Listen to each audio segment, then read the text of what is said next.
শাইখ আবদুল্লাহ থেকে শুরু করে মৌলানা তারেক জামিল বা মুফতি মে, ইদানিং সকল মৌলানাকে দেখা যাচ্ছে বিড়াল নিয়ে তাদের ছবি সামাজিক যোগাযোগ মাধ্যমে শেয়ার করতে। তাই কখনো কি ভেবে দেখেছেন বা আপনার মনে প্রশ্ন জেগেছে কেন আলেমরা এত বিড়াল পালন করে, আর ইসলামেই বা এই বিড়াল সম্পর্কে কি কি বলা আছে? বিস্তারিত পুরো ঘটনাটি জানতে হলে ভিডিওটি সম্পূর্ণ দেখুন। আর আপনি যদি এই চ্যানেলে নতুন হয়ে থাকেন তবে অনুরোধ থাকবে আমাদের চ্যানেলটিকে সাবস্ক্রাইব করে সঙ্গে থাকার। বিড়ালের ইতিহাস অনেক প্রাচীন। ধারণা করা হয় আজ থেকে 12,000 বছর পূর্বে বিড়ালের সূচনা হয়েছিল এই পৃথিবীতে। বর্তমানে আমরা যে বিড়ালকে দেখি তা মূলত মধ্যপ্রাচ্যের বন বিড়ালের বংশধর। প্রাচীন মিশরীয় সভ্যতাতেও ফেরাও রাজারা তাদের রাজদরবারের সৌন্দর্য বৃদ্ধিতে বিড়াল পালন করতেন। মূলত কৃষকেরা ইঁদুরের হাত থেকে তাদের ফসল রক্ষার জন্য প্রথম বিড়াল পালন শুরু করে। এরপরই জাহাজের নাবিকেরাও ইঁদুরের আক্রমণ থেকে তাদের খাবার বাঁচাতে জাহাজে বিড়াল পালন শুরু করে এবং পরবর্তীতে সে সকল জাহাজ পৃথিবীর চারিপাশে ছড়িয়ে পড়লে এই বিড়ালগুলো পৃথিবীর বিভিন্ন প্রান্তে ছড়িয়ে পড়ে। ইসলামে বিড়ালের আলাদা মর্যাদাপূর্ণ স্থান আছে। এই বিড়ালকে পবিত্র প্রাণী হিসাবে ঘোষণা করেন আমাদের প্রিয় নবী হযরত মুহাম্মদ সাল্লাল্লাহু আলাইহি ওয়াসাল্লাম। হযরত আবু হুরায়রা রাদিয়াল্লাহু তাআলা আনহু থেকে বর্ণিত হযরত মুহাম্মদ সাল্লাল্লাহু আলাইহি ওয়াসাল্লাম বলেন, বিড়াল কখনোই নামাজে বিঘ্ন ঘটায় না, কারণ এরা ঘরের জন্য খুবই উপকারী।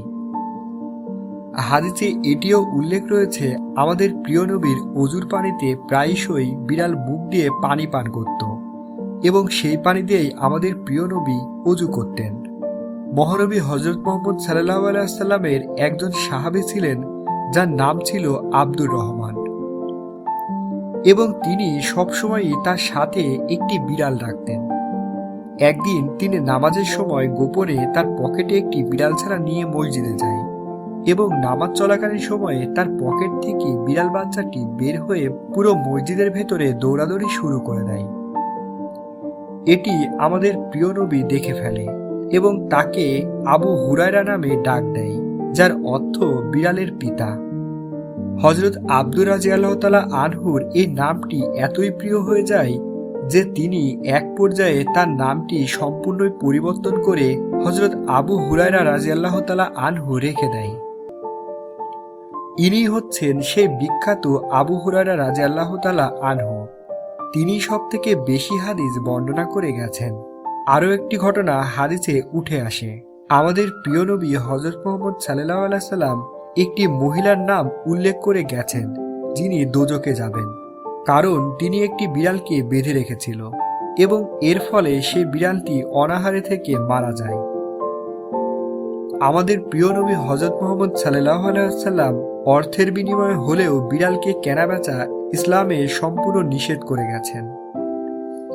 ইসলামের দৃষ্টিতে বিড়াল একটি পবিত্র ও পরিষ্কার প্রাণী, কারণ এরা নিজেরাই নিজেদেরকে পরিষ্কার করতে পারে। একই সাথে এরা কখনোই বাড়ির ভেতরে মলমূত্র ত্যাগ করে না, বরং বাইরে গিয়ে মলমূত্র ত্যাগ করে মাটি দিয়ে তা চাপা দিয়ে দেয়, যাতে কোনো দুর্গন্ধ না বের হয়। ঠিক এই জন্যই বর্তমানে এত আলেমরা বিড়াল পালন করে থাকেন। ভিডিওটি ভালো লাগলে একটি লাইক দিতে পারেন, এবং আপনি যদি আমাদের চ্যানেলে নতুন হয়ে থাকে তবে অবশ্যই আমাদের চ্যানেলটিকে সাবস্ক্রাইব করে পাশে থাকবেন। দেখা হবে পরের ভিডিওতে। ততক্ষণ অবধি সুস্থ থাকবেন, ভালো থাকবেন। ধন্যবাদ।